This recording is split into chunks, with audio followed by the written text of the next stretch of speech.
Hey there, Styles.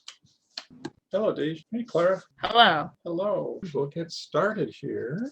We have a fun evening coming up here. All right, cameras on, people. We got to see your smiling faces. So, Clara B, you're here. And do you know if Diamond or Cody are coming tonight? I don't know if they're going to make it. And we haven't seen Jessica Grimm, have we? Emma, hey, how you doing? Anya, how you doing? Is your dad there today? Hey, Anya, is your dad here today? We're all on mute today. Nobody wants to talk. Deja's here. I'm just going through the roster. And no Natsumi yet. Well, we'll just go ahead and get started. So, start off with just some questions from last week. How do you guys think it went? Any comments? Any feedback? Or you all know Christianity pretty well, right? Feel comfortable with that? Okay, all right. We're very talkative today. Is it like 100 degrees out there in the Midwest? It's like 100 right now here in Denver. And we don't have AC in the house. So, I know. We're cooking here, so I know, crazy. All right, but we can make it through, right? Yay. Then the Selfish Pig book. I know there's some confusion on it. We should be up to chapter 6 by now, but I'm not sure if folks have got that far. So we talked chapter 1 and 2 last time, so we'll just kind of go through and see if we can catch up. Chapter 3 talked about meditating on our navels, separate self, and the whole. Remember the Hindu tea kettle story in there? The guy was saying, you know, my body is not really part of me and I can separate myself. And the example was, you know, take a tea kettle and pour it on the person and you know what, their body and their mind are going to connect pretty darn quick. Anybody remember reading that part? Any comments on that? Clara, do you have any comments? No, I waited for you just to eat, right? Separate self, all right. And then chapter 4 was, there is no God, it's all natural, it's science, it's orderly. I don't know about you, but that doesn't seem to make a whole lot of sense. It is a popular view today. All right, quick show of hands. Who's actually read any of this stuff? Are you guys? Okay, cool. Clara, you did? Nice. And chapter 5, I'm kind of jumping ahead. Seeking experience, how do you know if God is real or if God speaks? And that one's interesting because remember he talked a little bit about, you know, you can't look at anything for sure, so you have to experience it. So the crazy thing about that is like, I'm an engineer, and if I had to actually experience everything that I design and build, you know, we would be starting over with like axes and chipping boats out of log every time. You have to count on other people.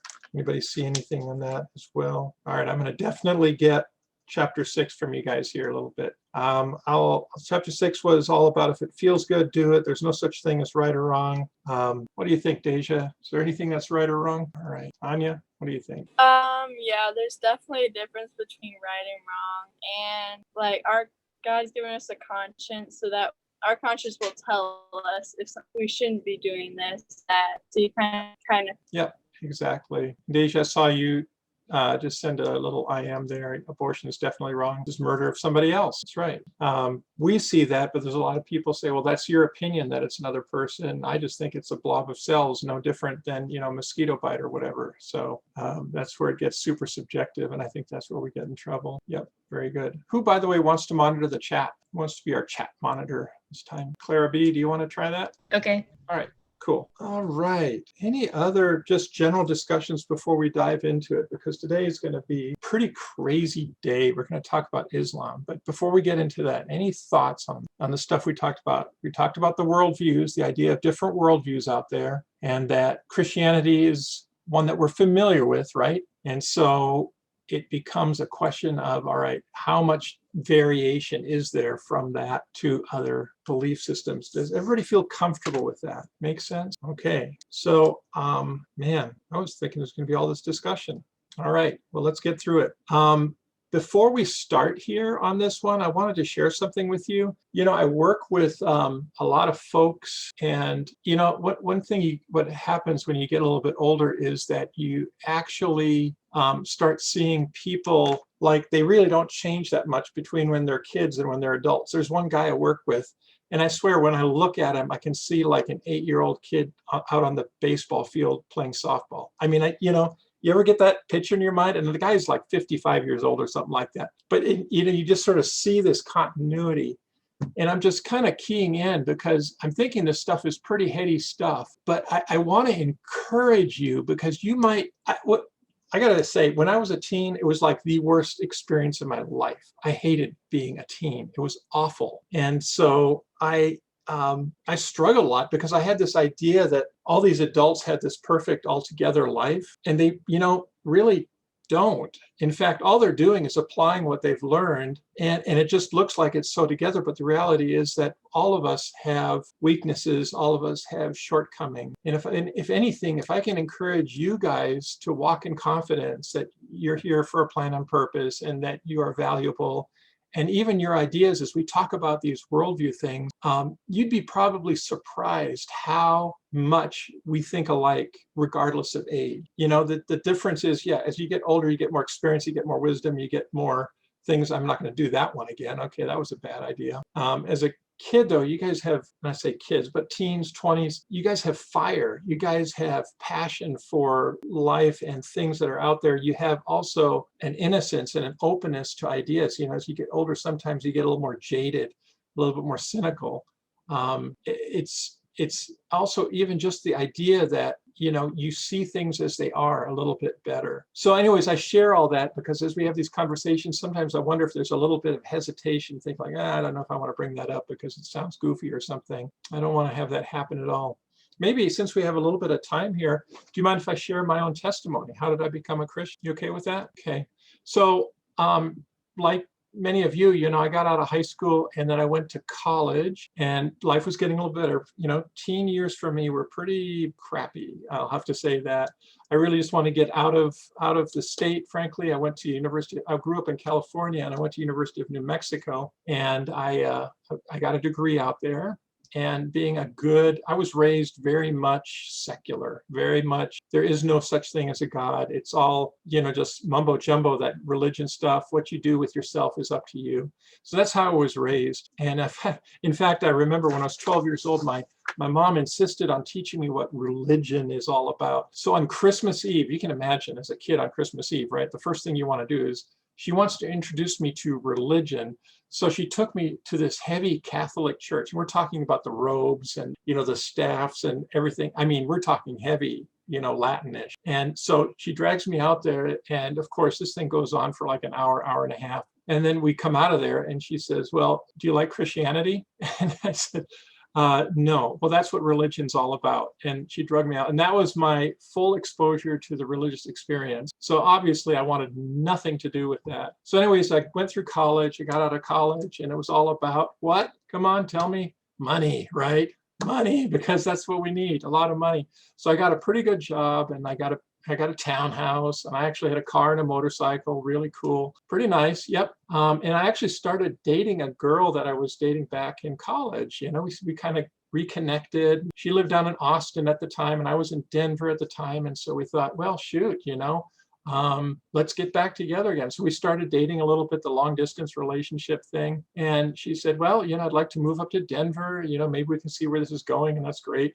So I actually flew down to Austin, Texas. I got there on a Friday night after work. We're going to drive back up Saturday morning. She had her U-Haul rented and the car's on the trailer ready to go. And it's like, all right, cool. We're going to start off life. About 5 a.m, somebody knocks on the door. Some guy, I don't know who, shows up with a dozen roses and says, come marry me. And she runs off with them. So it kind of put my world into a tailspin. It's like, excuse me, can you at least give me a ride back to the airport or something? And they literally ran off together. I had to get a ride to the airport so I could fly back. So I was kind of obviously a little bit messed up. So my little picture of this perfect world of, townhouses and cars and motorcycles and, girlfriend and all that kind of exploded. So I really had this tailspin because it wasn't making sense to me. So for the next 6 months or so, I tell you what, I tried all this stuff with different religions. I tried this whole, the chapter where he talks about just experiences and try to figure out this mysticism and all that. Turns out the neighbor of the townhouse I had was into like out of body experiences. So I hung out with them for a while and it's like, this isn't working. And I remember on one evening, I sat down and I literally just sat down on the floor and I said, if there is a God, tell me, show me that there is a God. And so the next day I show up at work, and of course there's no lightning, there's no burning bush or anything else like that. It's like, okay, well, that was weird. So I go to work, and at work there's these secretaries that were working the place, and we had actually a secretary that was not there. She had to go on PTO vacation or whatever. So they had a substitute, and actually that substitute was out sick. So they had a substitute of a substitute. She was there for one day. And for some reason, I shared this whole long drawn out story with her. I guess I was just a bleeding heart or whatever. I wear my heart on my sleeve or something. And she says, I want you to meet something. And she literally wrote down a name, Nancy, on a slip of paper and a phone number and handed it to me. I know, right? So yeah, and Clara and Emma are like, oh, Nancy, I've heard that name before. So here I have this piece of paper, okay, with a name on it and a number. And it's like, what do I do with this? Well, in about 2 weeks, my mom and I were supposed to drive up to Alaska. I wanted to kind of go up to Alaska. I've always wanted to go to Alaska. And I said, well, I got to do something with this before I go, because otherwise I'm just going to blow it off. So I ended up going up to, I called her up. I said, I don't know if you know who I am. And I just got your name anyway. So I call her up, and you want to go out? She says, yeah. And so thus begins the story of Detlef and Nancy, who is my wife. But the neat part of it is that she is this super powerful Christian woman. She just exuded Christ in every way. She just talked about the Lord. She loved the Lord. And so literally the first night, I picked her up like at 4 or 5, and we drove till 2:30 in the morning around town talking about religion and stuff like that. I started going to church with her, and the pastor spent hours and hours and hours just talking with me about Christ and so on. Studied all these other different religions, and he was super patient with me.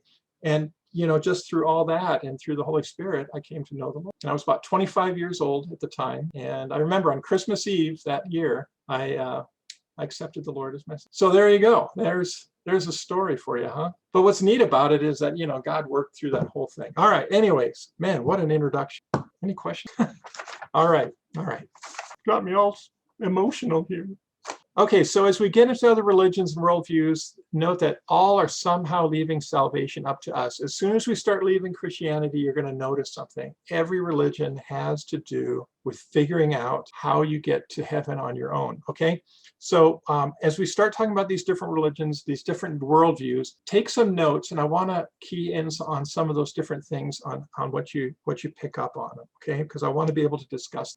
And today we're going to talk about Islam. And any of you guys know the Bible? Have you ever heard of the Bible? Yeah, right. Pretty funny. Go all the way back to Genesis. And by the way, if you ever want to figure out what the world's all about, all you have to do is read Genesis and Revelation. Everything in the middle is it is all there. Anyway, so in chapter 16 of Genesis, you find this amazing passage there. Now, Sarai, Abram's wife, had borne him no children. Everybody remember this? But she had an Egyptian slave named Hagar. So she said to Abram, the Lord has kept me from having children. Go sleep with my slave. Perhaps I can build a family through her. Abram agreed to what Sarai said. And after Abram had been living in Canaan 10 years, Sarai took his wife to the Egyptian slave, Hagar, and gave her to her husband, his wife, and he slept with Hagar, and she conceived. When she knew she was pregnant, she began to despise her mistress. And then Sarai said to Abram, you're responsible for this wrong that I am suffering. Put my slave in your arms. And now she knows she's pregnant and she despises. May the Lord judge between you and me. And then Abram says, your slave is in your hands. Do with her whatever you think best. And then Sarah mistreated Hagar, so she fled from her. The angel of the Lord found Hagar near a spring in the desert. It was the spring that was beside the road to Shur. And she said, Hagar, slave of Sarai, where have you come from and where are you going? I'm running away from my mistress Sarai, she answers. Then the angel told, go back. And anyway, so it keeps going on from there. But here's the thing, I will increase your descendants so much that they will be too numerous to count. The angel of the Lord said to her, you're pregnant, you'll give a son. His name will be Ishmael, for the Lord has heard your misery. He will be a wild donkey of a man. His hands will be against everyone and everyone's hand against him, and he will live in hostility toward his brothers. Now, what's interesting about that is if you go to the Muslim faith, to Islam, they switch the story slightly. If you pick up on it, Hagar was actually his wife for a while. And the promise of the Lord was to the firstborn. If you remember that passage, it goes way back then, right? And who was the actual firstborn out of that relationship with Abram? It was actually Ishmael. And if you follow it all the way through, that is really the Arab people as well as the whole Muslim faith where that comes. Interesting, isn't it? And the way they look at it, they Islam looks at it in the toward Christianity, they look back and they say, well, you guys were the second born. You guys aren't the legitimate heirs. And so there's this whole division that goes all the way back to Genesis. Isn't that interesting? So let's dig into it. It is a monotheistic religion. It's the same God. Hi, Judy. It's the same God as, it's a single God. But the question becomes, is it the same God?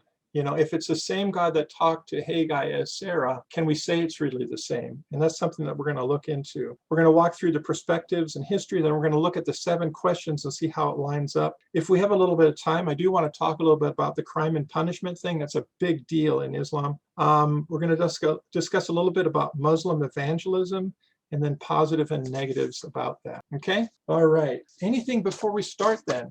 Kind of already dived right into, right? Any questions? I'm going to be reading from an outline that I put together some time ago, and I'll put a full copy of this. This goes on for pages and pages, so I'm not going to read all this. I am not going to bore you guys with that one, but hopefully some of this will be worthwhile.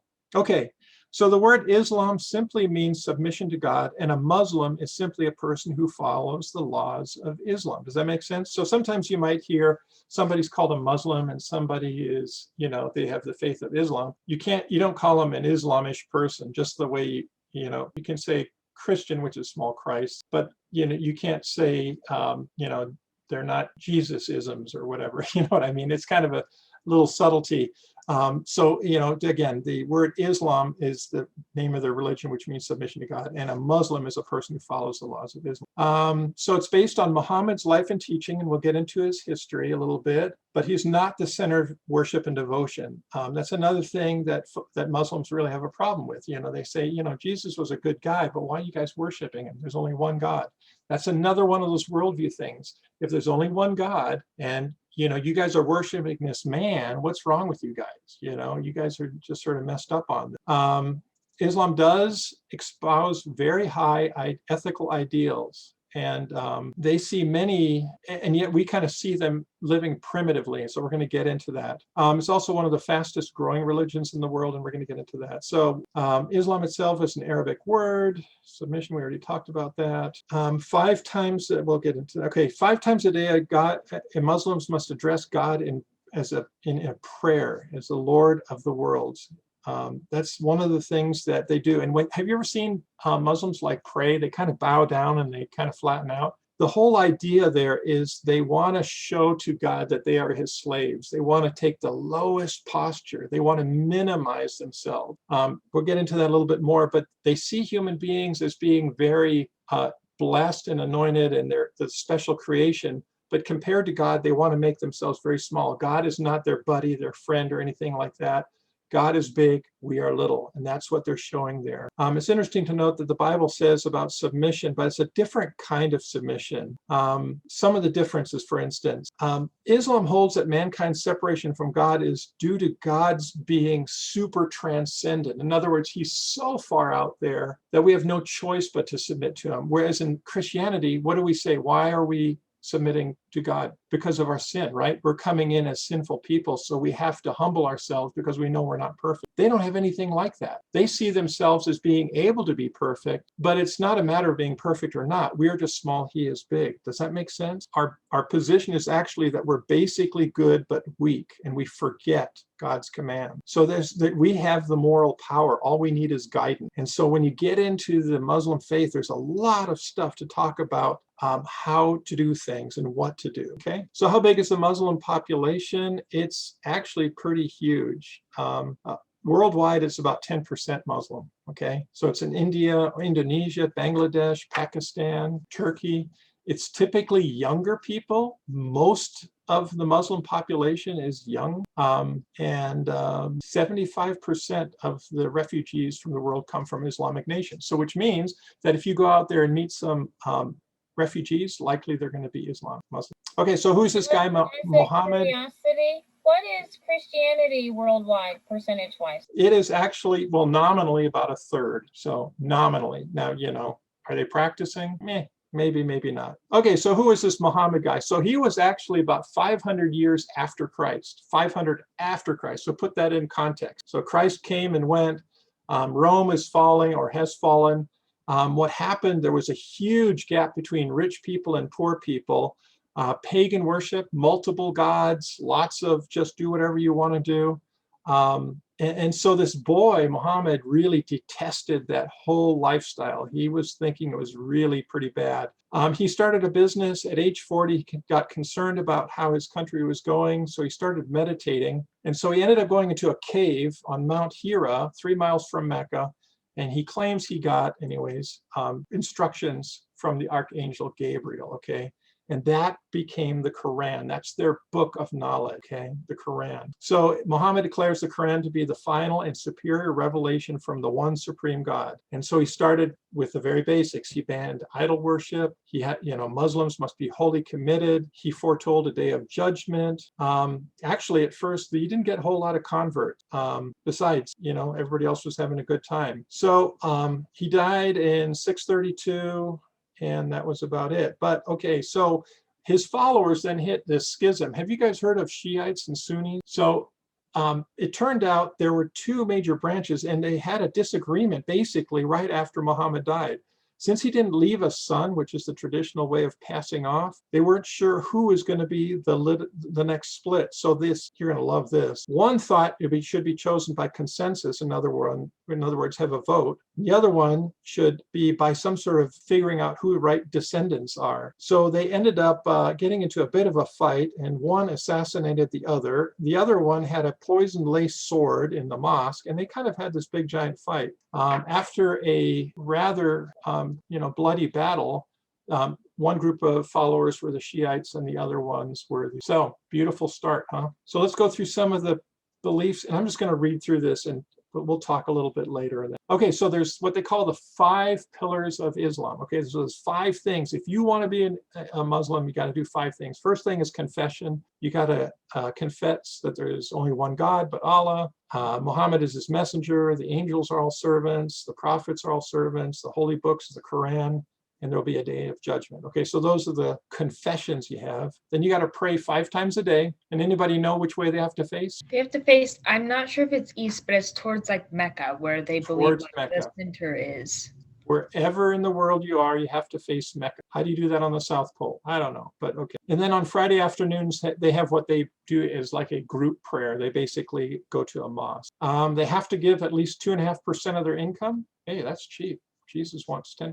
Okay. And then they have this fasting thing. 1 month out of the year, you have to fast. And it's like, oh my goodness, how do you fast for a whole month? Well, it's only during the daytime. But for 1 month, and anybody remember what the name is? I'm sure you guys have heard this before. Ramadan? Have you heard that term before? So 1 month out of the year, they select a month out there that's Ramadan, and you have to fast, and it starts as soon as the sun rises and it ends at dusk. So nighttime you can do praying, eating, drinking, and social. And then once in their lifetime, every Muslim who's physically and financially able must travel to Mecca and Saudi. Okay, so before I go much further on this, tell me what you're thinking here, okay? Think about the context. You've got a religion that's really a region that's kind of falling apart. Everybody's doing their own thing. A lot of just really messed up thinking and violence and so on. And so somebody comes out and starts putting together this new religion that he claims he got straight from God. And then he starts putting all these rules together. What do you guys think about that? Anybody want to go first? Emma, what about you? What do you think of that? To me, just looking at it from an outside view, it seems very worldly. Like it's based on things of this world instead of on the actual God or superior being or something. I don't know. That's just what I noticed. Okay. How about you, Clara B? It's Christianity, but to the left, or Christianity, but taken to an extreme. So it has almost all of the elements of Christianity. God, tithing and praying and like connecting with him, but it's just it's like turned up to 11. So like when they were conquering, I don't remember when, but they would do like the baptism by sword or whatever. So like either you get baptized or you die that's how they converted the Muslims. But the Muslims basically did the same thing. And they also have this belief that when you go into battle, like it's an honorable thing to die, and like coming back is kind of shameful. Like, it's just like, woo! So they have all the right elements, but it's just been warped. Yeah, good way to describe it. How about you, Clara M? What do you get out of it? I just think that it's very interesting that the heritage of Islam and the heritage of Jesus Christ are very similar. It just like Clara was said, it's a lot of elements, but they all got blended and cooked at the wrong temperature. Something like that. Yeah, good way to describe it. And Anya, how about you? Could you repeat the question? My connection is kind of spotty. Oh, I'm sorry. No, it was just, now that you've heard this story, what's your impression of it? What are your thoughts? What does it feel like to you? What's going on here? It's kind of interesting because he says like he has like a revelation from like an angel, but it's like it's a different religion than Christianity, and they don't. So it takes away. They're saying that Christianity isn't true, but they're saying that like the angel came to them from God. Yeah. So that just stood out to me. Yeah. Okay. Good. Very good. All right. Let's press on a little bit more. Violence. There's like 2 or 3. I don't know if we want to get into that. There's like 2 or 3 pages. Just amazing amount of. It's called the religion of peace, but basically, the way it works is it's peace by intimidation. If male or females have adultery, 100 lashes. If somebody accuses a good person of sexual misconduct, that accusation will get 80 lashes. If somebody is murdered, retaliation is allowed as long as it's equitable. How's that? That would work out really well. If a woman is accused of indecency and she confesses to it, she will remain in her home till she dies. Then, of course, if women are suspected of disobedience, they shall be beaten. Nice. Men or women who steal must have their hands cut off. If you're an infidel, you're either beheaded or maimed. And anybody who makes war on Allah or Muhammad or strives to spread disorder in the land shall be killed, crucified, have their hands and feet cut off on opposite sides, and be exiled. I don't know how you survive all that, but okay. So, I guess I bring this up because there's like 2 sides to Islam. You've got, 10% of the world, and they're not out there killing people. It's actually a pretty small percentage that's doing this. So the majority of Islam is all about just following those articles of faith, and they just want to basically have a good life. So they do their worship, they do their prayers, they do their fasting, and so that, all that is checked off. But there is the other side that embraces this violence. And it's the way this puts it is Islam divides the world into 2 zones, the house of peace and the house of war. So it's not just that there's this religion, but there's actually like, different ways that this plays out in the Muslim mind in this world. Okay, does that make sense? So you can say there's moderate Muslims that are more looking at governments, and then there's the more, violent Muslims that are looking to really, change things on a little bit shorter schedule, so to speak. I have 2 questions that come. Yeah. The first question is, Islam is growing quickly. It's one of the fastest growing religions, and yet the description that you gave does not sound like it's something that people are going to buy readily. Like, it doesn't sound fun. It doesn't sound like there's a lot of good feelings associated with it. It's not the candy in the grocery store that, oh, I want that. So I'm wondering, what is the appeal of it, specifically since you said it's growing largest amongst the youth? Like, I'm trying to connect what I know about youth culture with what you said about Islam, and I'm not connecting where it is something that would be popular, except for the part of it being forced. And so, like, if people are being forced to convert, well, that would make sense. But I don't think that that's why a lot of young people that I know that are Islam have chosen it. And then my second question is, how do the laws of Islam compare in authority to the laws of the land where the person lives? So, for example, an Islamic person living in America is not going to chop off the hand of somebody who stole from them.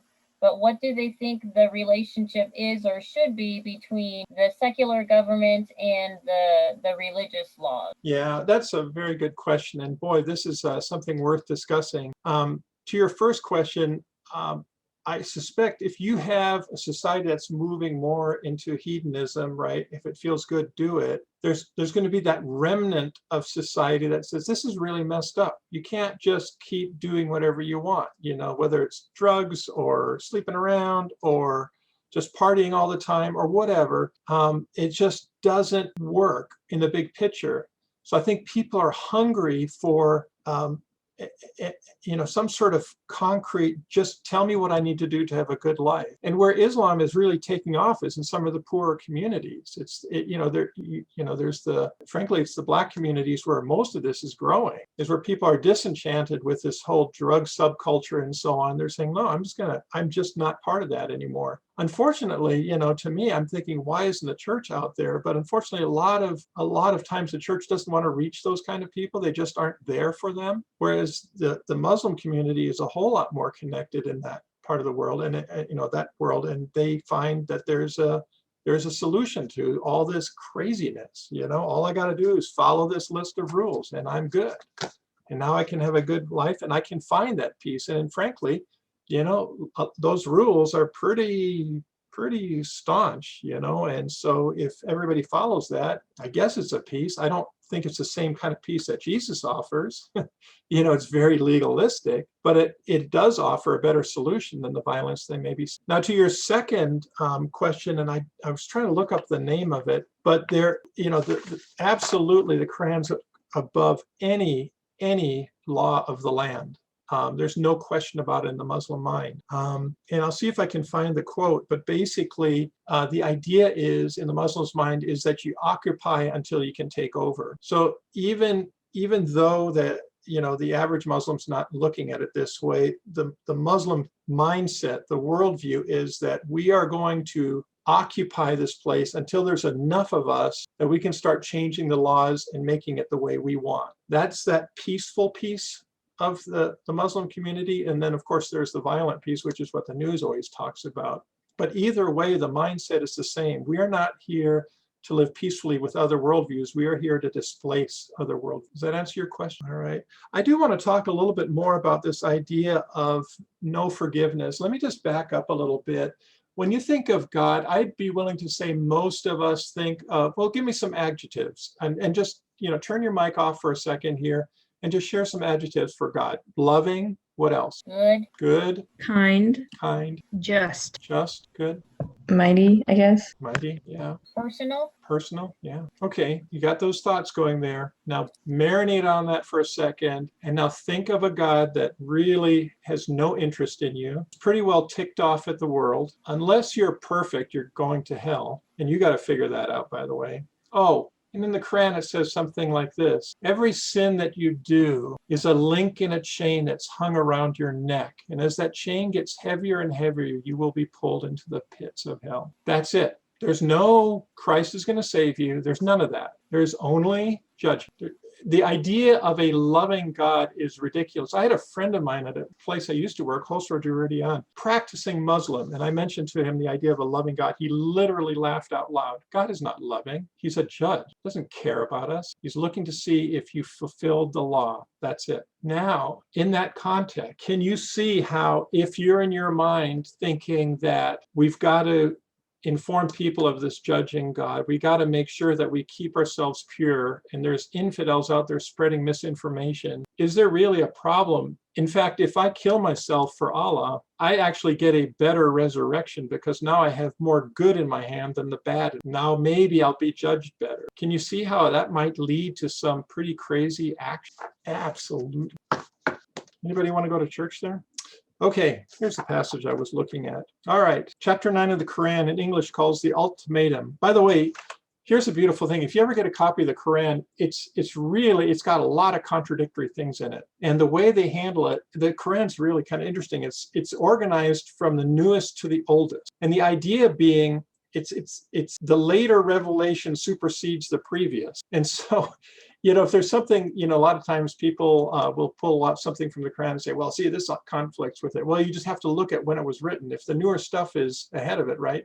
the older stuff's behind it, well, that just goes away. That's how it works. So it's not like our mind of like, well, the Bible all links together. For them, it's very much of like in the Quran, it all stacks up and the latest stuff is the best. The old stuff goes away. Anyways, there's an ultimatum. It's the most important issue concerning abrogation and jihad against unbelievers. It's the only chapter, by the way, that does not begin in the name of God, the most benevolent, ever merciful. Okay. God says the ultimatum is to discard restraint and command Muslims to fight against all pagans, as well as people of the book, which are Christians, by the way, and Jews, if they do not embrace Islam or pay the religious tax. So at first, aggressively fighting was forbidden, and later it became permissible and subsequently obligatory. Do you follow that? At first, for fighting the people of the book, that would be us, was forbidden. Later, it became permissible, and subsequently, in the later writings, it was obligatory. So basically, they bubbled it up and made it so it's obligatory to go against people of the book, if you will. Anyway, so that's sort of an interesting thing. All right. Man, I got so much to go through here, but we're going to go through the 7 questions. Remember the 7 questions? By the way, I wanted to share something else with you here. Did you ever hear somebody say, oh, where did I put? Oh, it's in this book here. First of all, there's always this Muslim declaration of faith. There's no God but Allah, and Muhammad is the prophet of God. If that is one key sentence that every Muslim remembers and has to repeat over and over in their life, that's the big one. Okay, so question number 1, what's the fundamental reality of their universe, their theistic view? It's the same as Christianity. The fundamental reality of Islam is God, monotheistic, finite, personal, transcendent, omniscient, sovereign God. Okay. And of course, that name is Allah. Great amount of content of the Quran consisting of Islam is better than any other religion because God is portrayed as greater than any other deity. There's a lot of polytheism back in Mecca in that day, and that's why they don't really like Christians too much. They think that Trinitarian monotheism is just ridiculous. It's basically a joke. Here's what it says actually in the Quran. It says, Jesus Christ, the Son of Mary, was no more than an apostle of God, and his word, which he bestowed on Mary, and a spirit proceeding from him, so believed God and his apostles. So don't say Trinity. It will be better for you, for God is one God. Glory be to him. And he is far above having a son. To him belongs all things in heaven, and enough is God to be the disposer of all of it. There you go. Ain't no son. Have you heard maybe sometimes people mention Allahu Akbar? Maybe you've seen that or heard that. Somehow it was, when a Muslim is like in like their mode of like, I'm going to do this for God, they will cry out Allahu Akbar, especially in battles and stuff like that. And that means God is greater than all others. God is the one supreme being. So everything in the Muslim life is glorifying the one true God. Okay, so that's question number 1. Question number 2, what about the universe? He created the universe ex nihilo. In other words, he created it out of nothing, very much like the Christian worldview. Since Allah created the universe, he has absolute discretion of it. Think of a child who's built a sandcastle at the beach. She may decorate it with seashells, protect it from the water, add to it, or she may trample it, let the water wash it away, or preserve half of it, but let the other half stand. The decision is entirely hers. She owes nothing to the sandcastle, but the structure owes everything to her. Insofar, whatever she does to take care of it is purely a matter of her good nature, which she's not obligated to maintain. Such is the relationship between God and creation. Do you see that? We're just something that he made, and he could care less if it goes away. He's way better than us. That's the whole idea. Does that make sense? Getting a picture here? All right, next one. Worldview question number 3. Humans are the pinnacle of God's creation. They've been given the abilities to create, and according to them, angels are not able to do that. However, their high standards also bring responsibility to live up to God's standards. So we are not fallen. We're perfectly able to create whatever realities we want, and we have the choice to reject God's wisdom and rules or not. By the way, they have an interesting thing. They also believe in Satan, although they gave him a different name, Shaitan or whatever, Iblis. And there's a whole section in the Quran saying that the angels were kind of surprised that Allah would make such a powerful angel because, why would you make an angel that would question the wisdom of God? So interesting story there. All right, any comments on that? Okay, what happens when we die? Transition between life and our eternal state, which will consist of either paradise or hell. We kind of talked about this. All human beings will be called to stand before the divine tribunal, and their beliefs and attitudes will be recorded. Every human being will have accumulated a book of their deeds, good and evil, during their mortal lives. No one can be assured that they have enough good to outweigh the bad, and so be assured of going to paradise. The only exceptions are, you're going to love this, martyrs, children, and mentally impaired people. So if you want to make sure you go to heaven, be a martyr. Can you not talk right now? So again, get the whole idea of martyrdom is a get out of jail free card there, all right? So Allah has established his verdict. One of the angels will come up to the person and hand him a book of deeds without having to be told anything. The human being will recognize his fate in his hands by which way the angel places the book. If he puts it in the right hand, he knows he experienced Allah's mercy, will be allowed to enter paradise. In the unfortunate event, the angel places the book in the left hand. Time will come for him to reconcile himself to living in hell. Wow. Okay. Any thoughts on that? Sound lovely, doesn't it? All right. Worldview question number 5. How do we reason? God has given us reason, very much like the Christian worldview. Human reason is sufficient to discern truth from falsehood. We cannot abdicate ourselves from rationality when it comes from religion. So they believe we have enough to know whether we should go to eternal bliss or eternal torment. And interestingly enough, they recognize Adam, Noah, Abraham, Lot, David, Jonah, Isaac, Ishmael. All those guys are in the same category and class as, the good guys. Almost through here, guys. All right, right and wrong are based on the teachings of the Quran. What's right and wrong? It's the teaching of the Quran. Thus, check this out. Make a note of this. There's nothing left for us to do other than to try our best to follow all of God's command. There's no point in speculating on God's will. No point on speculating. We should accept whatever he sends our way without asking why. Any statement of intention on our part should be accompanied by if God wills. And interestingly enough, if you ever hang around Muslims, they say a lot of that, if God wills.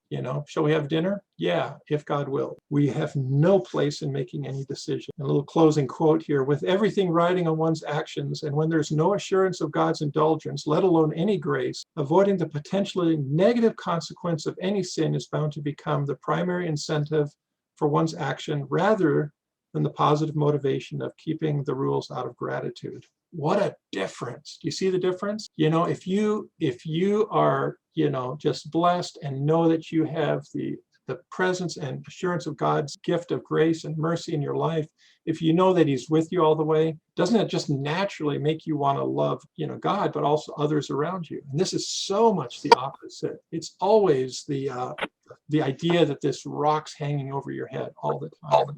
Okay. And the last question is, what about human history?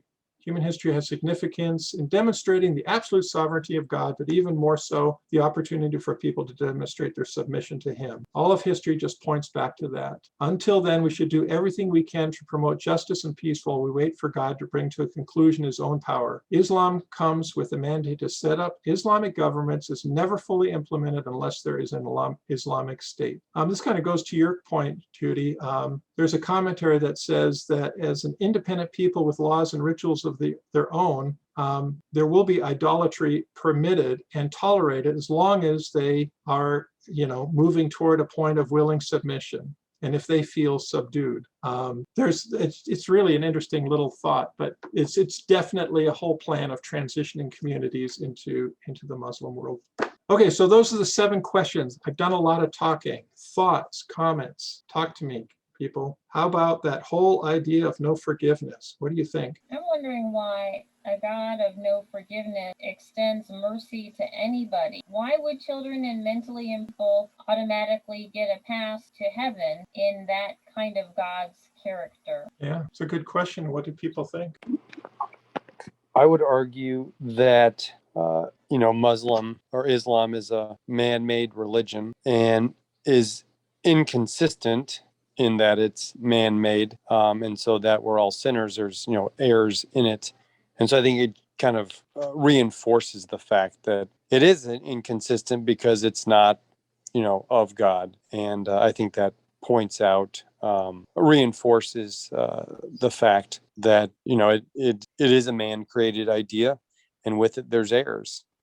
Because I think Judy brings up a great point. It is inconsistent, and I don't think there's a a logical reason other than the fact that it's wrong. I'm not sure the reason for it, but I can, if you understand the idea that children get a free card to heaven, it's easy to all of a sudden understand why even in these Middle East wars, they would set up their command centers in schools and communities where kids could get hurt, because in their mindset, well, that's all right. If they blow up a few kids, they go straight to heaven anyway. So what's the problem? It's a very cold perspective. But if that's what you really believe, you can justify in your mind, well, yeah, okay. How about a life of just following rules? You guys think about that one. Emma, what do you think? I think that with any worldview you have, you're always going to be following a set of rules. They just get harder and harder and more uncomfortable to follow for each worldview you have.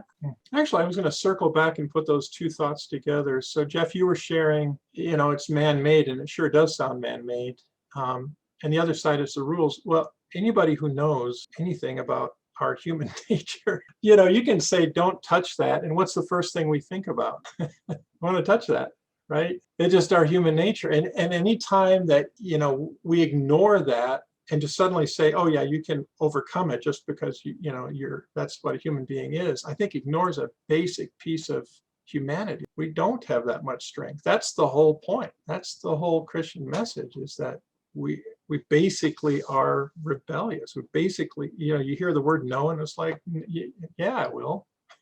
I think it really points to law and gospel, the whole Christian message. And I think, Judy's concept of or just the absence of forgiveness within Islam, to me, is what I would think would be such a draw to Christianity. And the fact that God has hardwired the human heart to understand there is a right and wrong. And in the book we're reading, it talks about chaos and creation and order. And where does that come from? But yeah, I think the idea of, law and gospel, and, that, Islam, provides the law, and we inherently understand the law. And it's understanding that the next step of we need the gospel, and we're incapable. And so it definitely would seem like a helpless place to be, which is why jihad, extreme things are done, because they're not going to keep the law, which is why Jesus came to fulfill the law. But that's why you see, extreme things done. Yeah, exactly. That's right. Anybody else? I'm going to share if you're thinking this is just sort of made up, I just want to point a couple of things out. This is very obvious to us, but again, as we said, about 10% of the world population believes this. And I'd say if you look at where Islam is, within their worldview, they have made amazing things happen. If you've ever seen pictures of Dubai, it's just an amazing city. If you ever have looked at an Emirates aircraft, they literally have roll-out beds inside these aircraft. It's an amazing system that they've created. But I wanted to also share this little screen with you here. Let me just share this. This is like the Islamic laws versus, what's happening today. We're talking Saudi Arabia punishment today, crime and punish. Islamic State's what you might say is what is in the Quran versus Saudi Arabia. But insulting God is punishable in Saudi Arabia today, 2021, by death. Homosexuality, treason, murder. There's no plan B on this. Slander or drinking alcohol, as I read, we had 80 lashes, and there must be pretty lenient right now. Look at that. 80, just at the discretion of the judge. Adultery, if married, death by stoning, still today, death by stoning in Saudi Arabia today. Adultery, if not married, 100 lashes. They got rid of the exile for a year piece. Stealing, amputation of hand, amputation of right hand. Being a thief, amputation of hand and foot. Banditry, murder and theft. So crucifixion in the Quran, but we won't make you crucify, we'll just kill you. Very fear-based, I would say. I'm not taking that Baby Ruth bar out of the store for nothing. Okay, everybody feeling happy thoughts right now? Okay, let me get a couple more things doing. Anything on crime and punishment before we go on that? So we got heavy laws, we got no forgiveness, we got a God that's judgmental. The idea of a loving God's ridiculous. And then, oh, by the way, the country you live in will pretty much maim you if you do anything wrong. Okay. I did want to point out that there is a lot of Muslim evangelism going on. I can share it with you guys if you want. I have a copy of a booklet I found, and it's actually, this might answer your question, Judy. It actually makes it sound like this is a really great thing. I want to be part of this. And it's actually called The Complete Idiot's Guide to Islam. And it's let me go ahead and just share the screen again. Let's go up to the beginning here. Complete Idiot's Guide to Understanding Islam looks very friendly, complete introduction to theological principles, facts, fallacies, so some enlightening insights. And oh, by the way, a little bit about Judaism. Kind of scroll through here. Why has Islam become so important? Food for the soul. Learn who Allah is. What Islam teaches about him. Looking at life in the Islamic way. All about Allah. Comparing him with Judaism, Christianity. A little bit about the spiritual world. And it's really, you start reading through this. These are these 5 pillars we talked about. Declaring your faith, the Muslim prayers, elevating your soul, charity and fasting, gathering in Mecca. And they even touch about, here they even touch on talking about jihad and what they mean by it. But it's sold in such a gentle way. It's like, well, yeah, all this kind of makes sense. So it's not like it's presented the way I've presented here. It's presented in a very, here's where you can find life, here's where truth lives, and you're gonna just feel a lot better about yourself if you get in line with that. And so it's out there, and it's probably something you may run into in your goings on. I'm just going to try to find a place here. It's really well done. So they have this little narrative here, and every so often, I'll see if I can find one here. Yeah, they got these little ask the imam, just the facts, translate this, it is written. So this is a little friendly way for them to say, okay, let me just take a snapshot out of the Quran. Oh, here, you can get a little bit of wisdom for your day today and a little bit of information. So as you scroll through here, you can find make it, just sort of a nice little reading. Why has Islam become so important? I find it interesting because it is feeding that emptiness, that gap in our society where people are looking for some sort of truth. How can I learn more about what it means to be alive and what is life all about? So I wanted to share that with you. This section going on, I'd say. All right, we're almost done here for tonight, guys. Any comments on this part? I've done a lot of talking on this one. I have a question for the females on this call. So it says that Idiot's Guide said that Islam is growing through conversion and natural increase. And that phrase natural increase would address the stick over here on the side. And it says, quite honestly, Islamic women are having more children than Christian women. Yeah. And so every generation, the Islamic population is growing, and it shows 2.9 children for Islam versus 2.6 for Christianity, and then 2.2 for other non-Muslim religions. And you think, well, that's 0.3 of a point. That's not very much. But statistically speaking, that's huge because every generation it is going that much farther. And so this particular article did not say when they believe that Islam is going to overtake Christianity by sheer number, but it's not something that is 1,000 years off. It's something that is in the very, very near. And the reason why I'm asking you guys to consider this, I remember not too long ago in the homeschool community, there was an idea that Christians have a responsibility to have as many children as possible because this is like a competition with the other world religions. And if you can have 20 kids and those kids will have 20 kids and you just have lots and lots of Christian kids, that's how Christianity is going to keep its foothold in this global statistical pool that's happening here. And I thought it was unusual when I heard it back then, but I would love to hear what these young, unmarried, potential wombs of 20 or not feel about the message that says this is a baby race. And so I'm going to ask my own children first, and Clara Brehab can think about it, and Anya can think about it. But Clara Music, you're the oldest. How do you feel about that whole issue?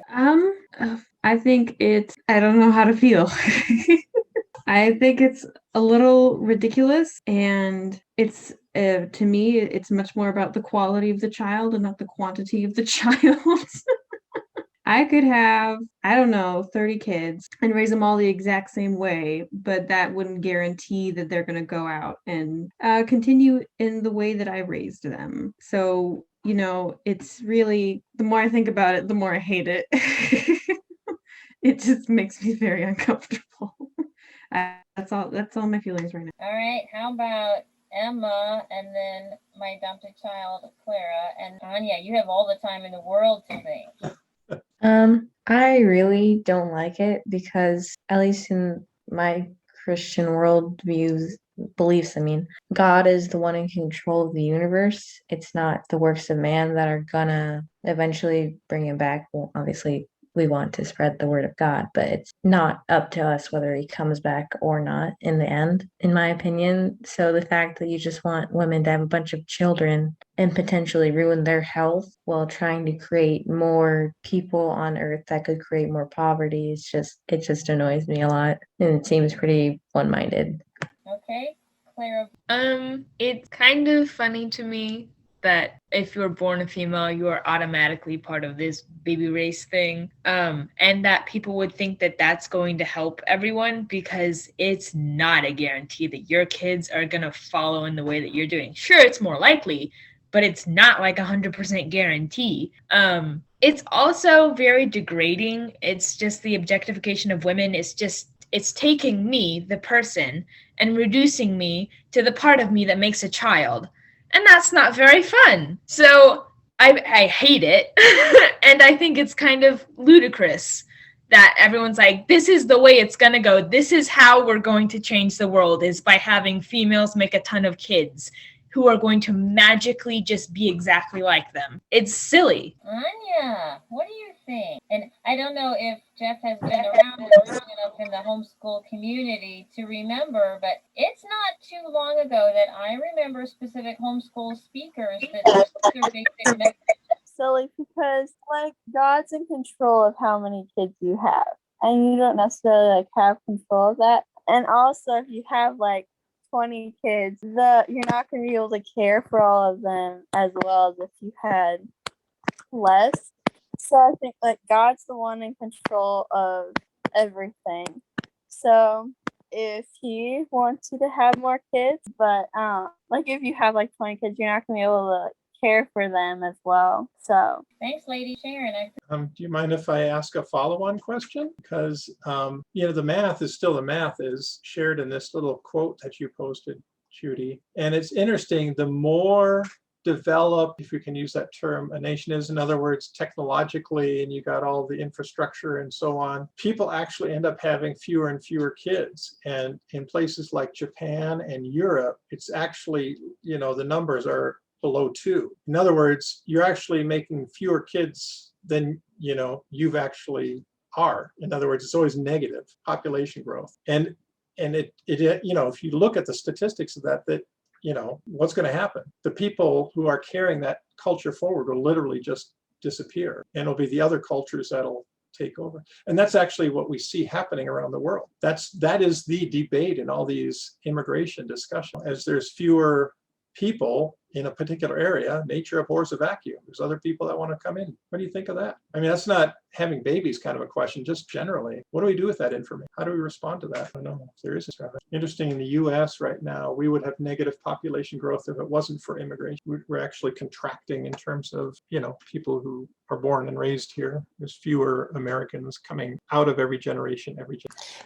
I don't know if this answers the question at all, but I look at the idea of the perspective of as Christians, in that over, I don't know what the time span would be, but the view on children, in that, what a gift. And I think instead of, a numbers race, the idea of viewing children as God intended, and that is as a gift. If we look at how Jesus sees children, let the little children come to me. And the idea, so my challenge for all Christians, myself included, is to be able to recognize parenthood, whether you're a husband or a mother, as a vocation, and a high calling. And so regardless of, pursuing numbers, the idea of pursuing the vocation that God calls us, and the idea, read a book where a pastor talked about prioritizing vocation, and his challenge was to prioritize the vocation of those that only you can do. So for myself, I'm a husband, I'm a father, and I'm a coach. And so in that, those are the three vocations I would say that I'm called to. And based on his book, the application would be being a husband and a father are the things that only I can do, because my wife and I aren't getting divorced, and these are my children. My job will have someone else sitting in that seat one day. And so seeing those calling as a husband and a father is actually a high calling in my Christian walk. And so I think that's what I would challenge our church today, as church as greater whole, church, I think we have gotten away from that and have become, I believe that's part of the kingdom. And I believe that's one of them, and people could disagree, and, I'm not saying but I believe it's biblical. So that would be my challenge to think about, and feel free to, push back or whatever. But just that'd be my thought, is that, parenthood is a vocation and a high calling. And obviously not everyone's called to parenthood. Some people try to be parents and are unable. And it is a gift, I believe, biblically, from our Heavenly Father. And you got me all excited here, Jeff, because I'll just piggyback on that if you don't mind, because I think the great lie in America is that your career and, the toys in your front yard, the motorcycle and the new car and all that kind of stuff is where it's at. And that's the big lie. And I think right now we've got a couple generations of people that somehow are supposed to believe that their career is their main reason for living, and it's not. Countless people make it to the C-suite or mahogany row or whatever, and end up finding they're very depressed. It's just a job, and really what's valuable is your family. And that whole mindset is a big fabricated lie that we got to have these careers that are these great successful things, and it's all smoke. It's all a vapor. The people that are going to be standing next to you when you're 80 years old in some bed in some gurney or whatever are going to be your kids. It's going to be your wife or husband. It's going to be your family.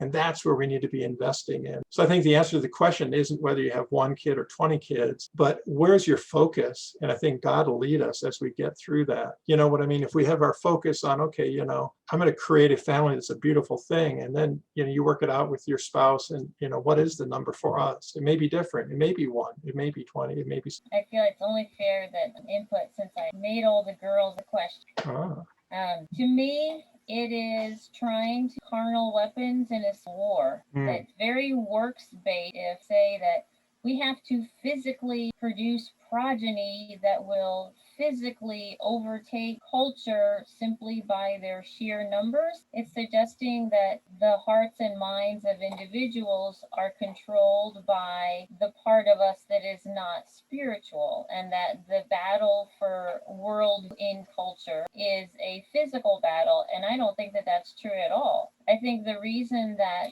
Islam has such a Venn diagram match to Christianity in certain respects, where everybody noticed those similarities, or talking about Noah and, the different things, having the angel Gabriel, all of those things that are just those shadows of Christianity, is not accidental. I think it is very much intentional deception happening on a spiritual plane. And if this is a spiritual battle, only spiritual weapons are effective in a battle, and having bait in that way. Yeah. So I agree that Christians should be strongly influencing our culture and our world. I don't think we do that through our own effort or our own strength or anything that we bring to the table. I think it is the Spirit of God working through us. And the huge distinction between Islam and Christianity is the love of God that can flow through us. Exactly. Islam is rooted in fear, Christianity in love. Absolutely. That's going to break that. That's going to totally break that bondage. Now, keep in mind, if somebody is in Islam, if they are Muslim and their family's Muslim, for them to leave, you remember that list of punishments. It's not like, well, I'm going to go leave the Lutheran church and join an Episcopalian church. It's life or death for them. So there's a huge bondage there that needs to be broken through.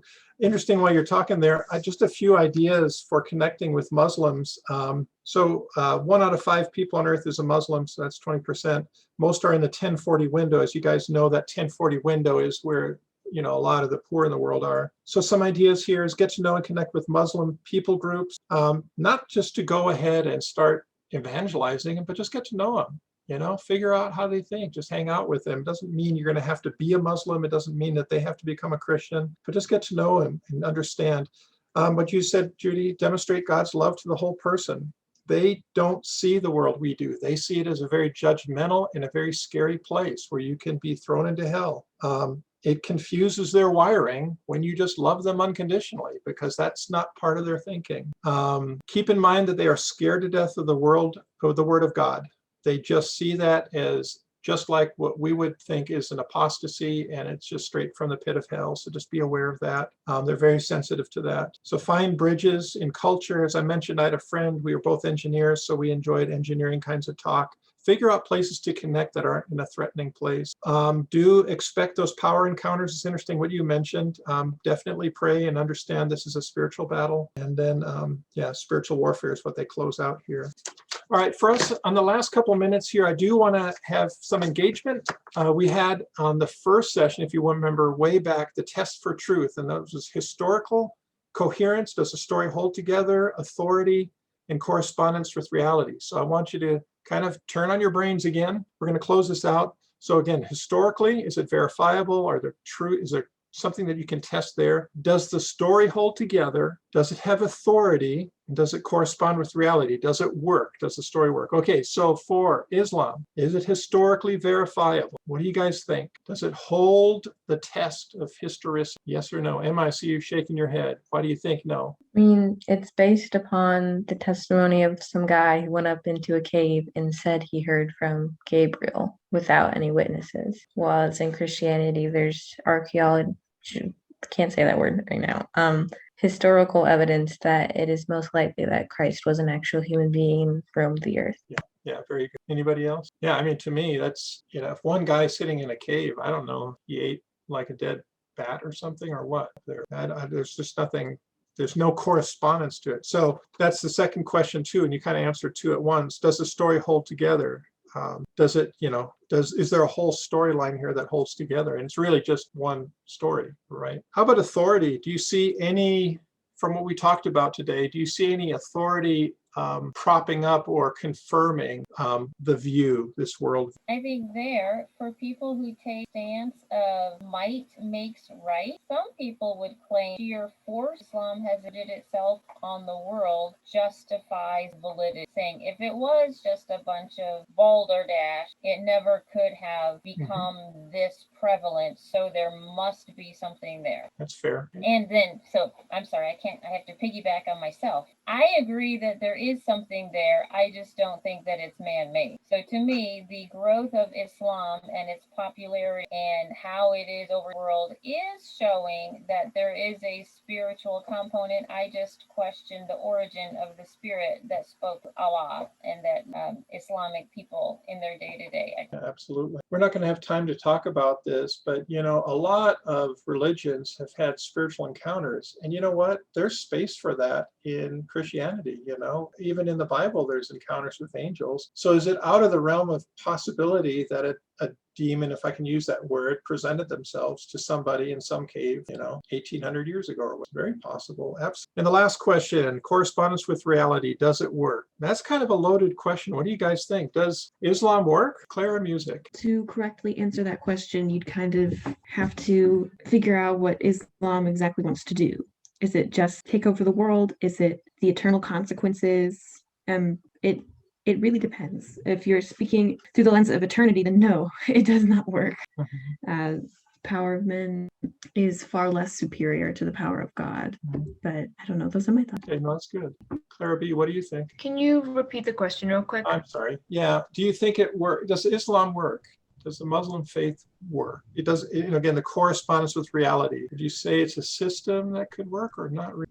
It kind of depends on your viewpoint. From my viewpoint, it limps along. Yes, is working, but it's not working well, and I don't think it's going to work for forever. Yeah, it is a coherent system. I think it does hold itself together. I like the way you said it, though. It limps along. It seems like a very forced system. In other words, if they stopped cutting people's hands and feet off, would it still hold together? I don't know. I don't think people are really crazy about that. So, all right, that's all I had for tonight. Any other comments? I will say, for the people that live in the St. Louis area, if you would like to have the opportunity to develop relationships and friendships with Islamic people, Oasis Street does a lot of work with refugees, and the vast majority of those refugees are Islamic. It can be something as simple as teaching English, providing childcare for the mothers while they learn, working in the warehouse, separating coats, or delivering presents at Christmas. There's a lot of ways that you can minister if you're in St. Louis and just express love to them and show them a that works differently. Yeah, very good. Oh, homework. So for next time, and I'll post this as well, find an article. It can be online, it can be in a newspaper, whatever you feel is the media of choice, but find an article or something that promulgates a particular worldview that's different than Christianity, and see if we can find something. So it can be a news article, it can be something, whatever you find, some sort of a news, but make it some sort of a newsy thing that's presenting a different worldview, subtly or not so subtly. Think we can do that for next week? All right, next week we're going to pack in about 1.4 billion people into the polytheistic religions. I don't know how we're going to do it in an hour, but it's the Eastern religions. I think it'll be a lot of fun. But again, it's going to be just sort of smashed in there. I do thank you all for this one. I think there's a lot of value in talking about Islam because it is such a big thing. So I did want to spend a whole night on it. I hope you don't mind. So next time we're going to have to make up that time and hit about 6 worldviews in one night. We're just going to fly through it. Sound groovy? All right. Well, thanks everyone, and we'll see you next time. See ya.